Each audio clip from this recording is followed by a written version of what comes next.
It's probably me.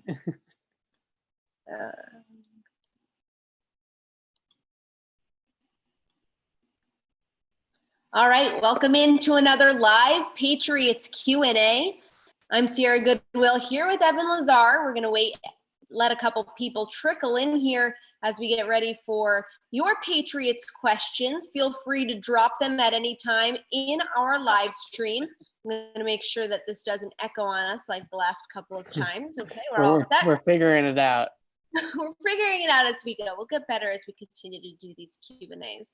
But Evan, you got a couple of questions on Twitter. We'll just start with that. Like I said, guys, as you tune in, feel free to drop any Patriots related question in our live chat. Let's start right here. A couple of people asking about breakout candidates and specifically bringing up wide receiver Damiere Byrd. Do you think that he's in store for a pretty good season with the Patriots? Well, he started to break out a little bit with Arizona towards the end of the year last year, really started to develop a really good relationship with Kyler Murray on the field. And I think when you look at Damiere Byrd's skill set, he's got the speed that Philip Dorsett brought to the offense on the outside. 4.28 guy at his pro day a few years ago, so he can absolutely fly. But I think what the Patriots are hoping, and maybe a breakout is coming for him, is that he's a little bit more fluid and a little bit more shiftier and a little bit quicker at the top of his route than a Dorsett was. So he's better at the line of scrimmage with his releases. He's also a little bit cleaner at the top of the route, and then he's better after the catch as well. So this is a guy that can be a 3-level threat. You can get the ball on his hands in space and watch him create with it as a ball carrier, which is a little bit of things that Philip Dorsett really didn't offer to this offense. Dorsett was a linear guy. We're going to beat guys in the verticals on the straight line, or we're going to use the speed from the verticals to attack on deep outs or comebacks and things like that. Once the defensive backs kind of get into a pedal and get a little bit off balance, then we're going to cut off of that. But he wasn't really that shifty jitterbug that the Patriots typically go for in those types of roles. And I think that they're hoping they're going to get a little bit more of that with Damiere Byrd. And another breakout candidate that people are bringing up, because we had just heard from him for the first time in a conference call yesterday, is fullback Dan Vitale. And when you were on the conference call, you asked him about being named a super back in his college days because he's super athletic. Do you think that the Patriots will utilize him a lot this year as he tries to, fill those major shoes that James Devlin is leaving behind? Well, first of all, it's just really cool that in New England, fullbacks matter. I think James Devlin deserves a lot of credit for that, for making fullbacks cool and making it a position that everybody wants to talk about. That's not really the case in most teams. Everyone kind of is like, oh, the fullback, who cares? Not here in New England. So I think that's really cool. With Vitale, I think the hardest thing, or the thing standing in his way the most, are guys already on the roster like Dalton Keene, who they just drafted at tight end, who's more of a tight end H-back type, but can also play a little bit in the backfield. And then you also have Jakob Johnson from last year. So he's kind of has an uphill battle to make the roster a little bit, just from other guys that are on the team that do similar things. But I think the fun thing about Vitale is that other than, with Devlin, he's a battering ram. He's a sledgehammer. He's the guy that's going to come through the hole. He's going to take out the linebacker and pave the way for the Patriots running backs. Vitale has a little bit of that to his game, but he's also a better receiver and a more athletic route runner than James Devlin was. So we're adding a different element, I think, to that fullback position in New England. Whether it's Keene or it's Vitale, they're going to have that ability to catch passes out of the backfield, to get up the field, to run kind of like wheel routes and different types of things that you do with fullbacks on verticals, and then also just leaking into flats, fullback screens, maybe throw them the ball and let them create in space with it. So there's a lot more to do with a guy like Vitale than you have with Devlin. Devlin's like a one-trick pony. He's just coming downhill at somebody and knocking somebody's block off, whereas a guy like Vitale can do a little bit more, and he has that versatility. Someone on Twitter, on our Patriots CLNS Twitter, asking us about Isaiah Zuber as an undrafted free agent, saying a lot of people are talking about the wide receiver Jeff Thomas, as that's the Patriots, where the Patriots struck gold in undrafted free agency. But do you expect big things from Isaiah Zuber if you know anything about him? Well, Zuber is going to be a guy that's going to have to make the team as a return specialist. In the Big 12 in 2018, he actually led the conference in punt return average over almost 18 yards per punt return, which is pretty impressive. So that's going to be the starting point for him is can he contribute in the kicking game first on returns, covering kicks, that kind of stuff. That's going to be his way onto the team. But then secondary to that, as a receiver, he does have some shiftiness, but it was actually the strength at the top of the route that really impressed me the most was his ability to really kind of box out, use strong hands, and win at the catch point. Those are things that maybe he can be successful with. I'm not sure if he has a too bright of an NFL future as a true wideout, as just a guy that's going to play on offense. But you factor in the kicking game, you factor in the punt returns and the kickoff return ability, and maybe he can unlock a little bit of a chance to make this roster that way versus making it as a wide receiver. And one more question on Twitter. Feel free to continue to drop your questions in the live chat. We'll get to those shortly.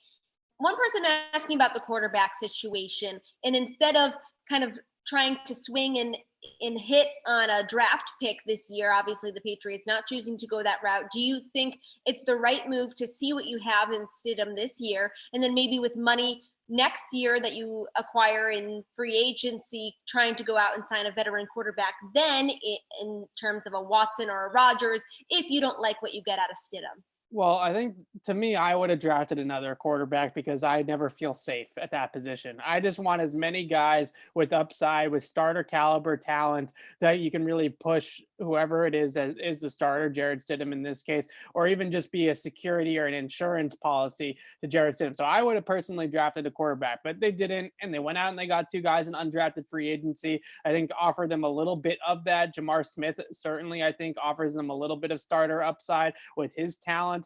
But looking into next year, first of all, I can tell you right now, I know Bill O'Brien is crazy and he does crazy things. Deshaun Watson's not getting out of Houston. There's no way in hell that you can let a quarterback of that caliber walk. Now, Aaron Rodgers would be a very interesting storyline. I think he's maybe the only quarterback that I could see Bill Belichick truly paying for. You know, a guy that they, in a veteran market that he's actually going to go offer top dollar to. I'm not sure there's many guys that Bill Belichick actually wants to fork over that cash for. Aaron Rodgers might be one of them.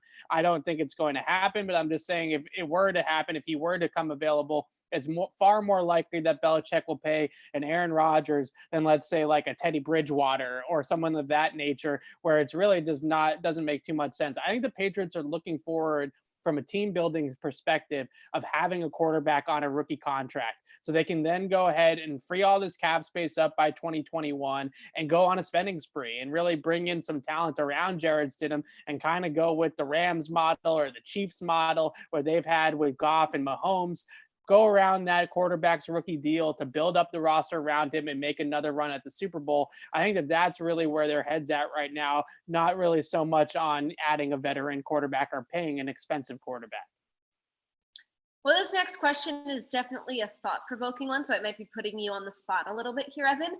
But someone asking in our live chat, what tendencies or trends we see Bill Belichick introducing this year, because he tends to always be ahead of the curve? Well, actually, this isn't putting me on the spot because I'm working on something that's just about this right now. And you look at this safety depth chart, Sierra, and we talked about it the other day, how they have 9 safeties under contract right now. And it's what are they going to do with all of these safeties? Well, I look at their schedule and I see that they're going to play 5 of the top 6 rushing quarterbacks from a year ago. On top of that, you got Tua Tagovailoa now in Miami. You have the situation in the Los Angeles Chargers where it's probably going to be Justin Herbert by that time of the year, and he's a mobile quarterback. So the Patriots are looking at facing mobile quarterbacks in over half of their games next season, twice against Josh Allen, twice potentially against Tua, and all the other guys, Russell Wilson, Lamar Jackson, Deshaun Watson, Kyler Murray. So they're going to face a lot of athletic quarterbacks. And I look at all these safeties, and I think that Bill Belichick is going to put all these safeties at linebacker against these mobile quarterbacks and give the Patriots some more speed, some more athleticism at the second level of the defense to go run and chase with all these mobile guys and cover a little bit better against these RPOs and these zone reads. The Patriots last year against Baltimore came out in a really heavy personnel package. They went base defense and they played 4 true linebackers, and they really just got gashed by the running game of Baltimore, especially Mark Ingram. It wasn't so much Lamar, it was the running back carries that really killed them. I think they might go with a totally different approach and try to match speed with speed next season and put a bunch of safeties in the box, like a Patrick Chung role, like a Terrence Brooks role last year with Adrian Phillips and Kyle Duggar now joining those two guys to really give them a lot of speed and athleticism at that second level of the defense. Look at that, prepared for anything. Well, we got another question here. What is the Patriots' greatest need after free agency and the draft? Well, I still think it's on the defensive line. I feel personally like they're one player short there. They really have all the personnel that they need in passing situations, second down, third and long, situations where they can unlock Chase Winovich and Josh Uche and come after the quarterback with all those pass rushers, those stand-up guys. But when they get into base defense and they get into run situations, who's going to be the 3 guys with their hands in the dirt? We know they have Adam Butler. We know they have Cedric Wise, but those guys are really passing downs players, guys that are going to get after the quarterback and rush the passer. They don't really have a third stout guy next to Bo Allen and Lawrence Guy. So there's schematic ways that I'm sure Bill Belichick will come up with to cover that up a little bit. But the Tennessee Titans really exposed Cedric Wise and Adam Butler in that wild card round. And I would say that that's really the only spot that I look at this roster right now and say, okay, they really could use another body there on the defensive line. Well, the next question is interesting because a couple days ago, a report came out that the Patriots wide receiving core is among the bottom of the barrel in the NFL. I think they're ranked 3rd from the bottom. So we have a question here, whether or not you see them making another trade at this point for a wide receiver. Trade for what? I think that they actually like their wide receiver group. I know that sounds crazy, and I know Pro Football Focus disagrees with me, with Bill Belichick, but I truly think, and I wrote this today, they look at this and they say, okay, they have N'Keal Harry coming back for year 2. Hopefully it will be better than year 1. Mohamed Sanu is fully healthy in year 2 with the Patriots, so he'll play a little bit better. Damiere Byrd's a little bit of an upgrade over Philip Dorsett. You still have Jacoby Myers developing in the background, and you still have Julian Edelman leading the way. I think that's the best case scenario.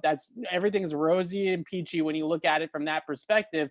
But with the Patriots looking at it from that perspective, maybe they do feel that N'Keal Harry's prime for a big year 2. And Mohamed Sanu's best football wasn't what we saw down the stretch last year because of that high ankle sprain. So looking at that and then adding on to that, the 2 tight ends that they drafted and the 2 rookies that they have at that position, I think that they feel a lot better about their pass catchers than Pro Football Focus and a lot of people out there do. So no, they didn't go out there and trade for DeAndre Hopkins or Stephon Diggs or sign Amari Cooper or something like that. But I think that they feel pretty decent about this wide receiver group. Another question coming in about the undrafted free agents, because we know the Patriots need to keep that streak alive by having one of them make the 53-man roster at the end of the day.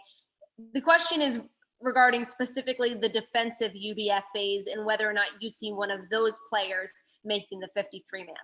Well, Nick Coe is definitely at the top of that list. I think that's someone that in the chat was mentioned already. But there are a couple of guys. Listen, Miles Bryant from Notre Dame got an uphill battle to make the roster just because of the talent at safety. We already talked about that once. So it's going to be difficult for him to just make the team. There's just not a ton of, opportunities for him to make that team. But DeJuan Harris, a linebacker from Arkansas, is a really interesting guy too, I think, because he plays the position, in my eyes, a lot like Landon Roberts played it for the Patriots. He's 6 foot, 235 pounds, similar build to Roberts. And he is not a guy that's super athletic in space, but he really packs a mean punch when he comes downhill and attacks the line of scrimmage. So he's got that ability to really be kind of that scraper at the second level when he's kept clean and just mirror the running back and bounce to gap to make tackles, and also take on guys in the hole or take on pullers or climbing linemen and things like that at the second level,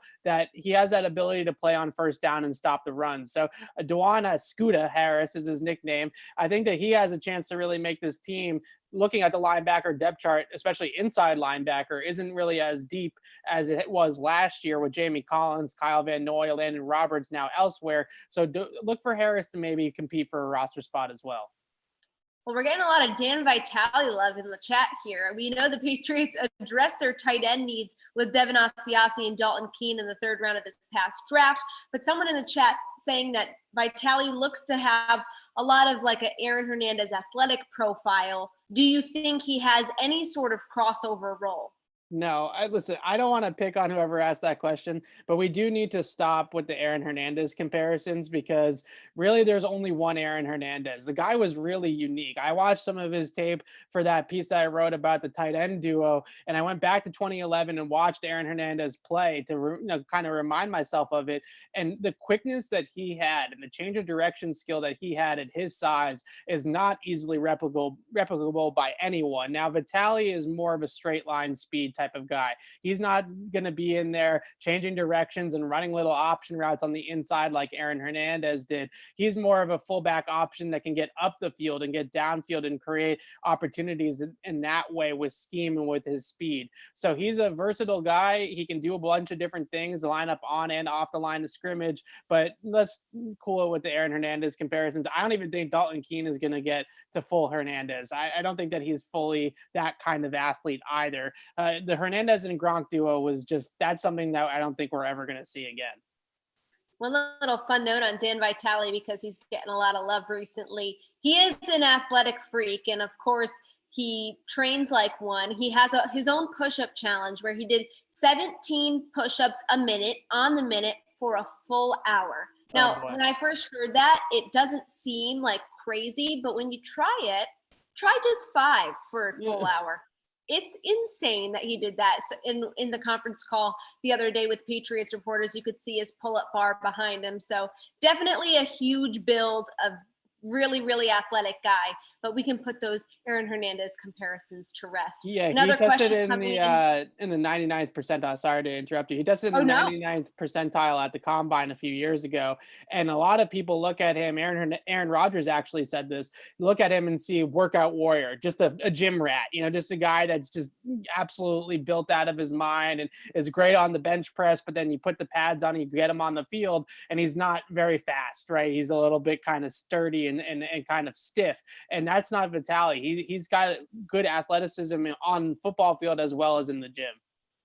We have a question coming in now about a tight end in Devin Aussie Aussie and what you think Bill Belichick saw in him and liked about him in order to trade up to go and get him. Yeah, they really loved Aussie Aussie. Apparently, he was their number 1 rated tight end in the entire draft, ahead of even Cole Kmet. And I look at Aussie Aussie and I see a receiving tight end first. That's really going to be the most that he's going to do as a rookie that has blocking upside. I think that he can get there as a blocker. He definitely has the functional strength, but the footwork and the technique is a little bit raw. So they're going to have to sort of refine some of that and fine tune some of that. But as a pass catcher, you just look at the burst and the ability to get off the line, get up the seam, get over the defense on crossing routes and things like that, and also create separation at the top of routes with a little bit of wiggle on option plays and like things inside in the slot and things like that. He's got a full repertoire of routes that he can run that are very easily translatable into the Patriots system. And then you add on top of that, once he gets the ball in his hands, he's pretty good after the catch. He's not as good as Dalton Keene in that regard, but he's really a difference maker as a ball carrier as well. Stiff arms, hurdles, all that kind of stuff all over his tape. So he was a receiving threat, I think, first and foremost, that they saw as the most fluid and kind of most explosive player at that position in this draft, whereas Cole Kmet was kind of that rigid, stiff, 6th offensive lineman type. Aussie Aussie is really a free mover that can really contribute in multiple ways, but attack the defense at all 3 levels. Keep asking your questions. We'll take a few more coming in here in the live chat. Someone's asking, if N'Keal Harry is able to reach his full potential, not just this season, but in the next few seasons, who do you think is a comparable comparison for the kind of player he is? Well, I think it depends on It depends on who you ask. It depends on where you want to go with his usage because he's a very unique player. Scouting him out of college, I remember thinking to myself, this guy's like a gadget player mixed with Dez Bryant, right? Like he's like a guy that can win down the field on those jump balls and use his body control down the field to really win at the catch point. But really, his most intriguing or funnest kind of way of usage is with the ball in his hands as a ball carrier, on jet sweeps or screens or throws behind the line of scrimmage or different types of schemed ways to get the ball in his hands in space. That's where you see him really truly shine. So he's a unique player. I think it's difficult to use a direct comparison. I see a guy like a Dez Bryant, like a Josh Gordon, that's going to kind of win with his size and his physicality on the outside consistently, but then also has that ability to sprinkle in some of those scheme touches that I was talking about. So a different kind of player than those two guys, but I think his best way to be consistent in the NFL is to learn an outside route tree, slants, go routes, fade balls, back shoulder fades, comebacks, those types of routes. That's what's going to be able to get to that, consistent production that Patriots fans want to see. Because you can't just throw jet sweeps to or hand the ball off to him on a jet sweep or throw those little behind the line of scrimmage type passes to him all day and expect him to go for 1,000 yards in the season. That's just not going to happen. Right. And one quick logistical question here, whether or not Jakob Johnson has a roster exemption to make the final 53-man roster because of his international type of situation. No, as soon as Jakob Johnson made the initial roster at a camp last year, the whole exemption thing went out the door. The only thing about the exemption that was possible for Jakob was if he was going to be held on the Patriots practice squad, they could keep him on the practice squad as an extra practice squad player. But as soon as he made the roster, all that kind of stuff went away. Final question here for this live stream. How many wide receivers do you see the Patriots keeping on the 53-man roster? I would go with 6. I think the top 4 of Harry, Sanu, Edelman, Bird are really safe. I think that those 4 guys are going to be on this team. I would assume that Jakobi Meyers will probably be the 5th, and he did enough as a rookie to certainly keep him around as long as he's not a disaster in camp. And then I would say that there's a 6th kind of wild card spot open there, like the carried 6 last year, for a Gunnar Olszewski, for a Jeff Thomas, for a Marquise Lee, one of those players to kind of earn that spot. I could see it happening, but the first 4 I named, I think are pretty solid. And then Myers, I would say is, not a lock, but definitely on the team. And then the 6th guy will be that sort of wild card that impresses in camp. Well, thanks you guys again for tuning in to our live Q&A. For all of our Patriots coverage, we churn it out daily. You can find it on our website at clnsmedia.com. And don't forget to subscribe. We went live here on our brand new Patriots-centric YouTube channel, Patriots Press Pass. You can find all of our content on our channel here. So be sure to click that subscribe button, and we'll see you next time.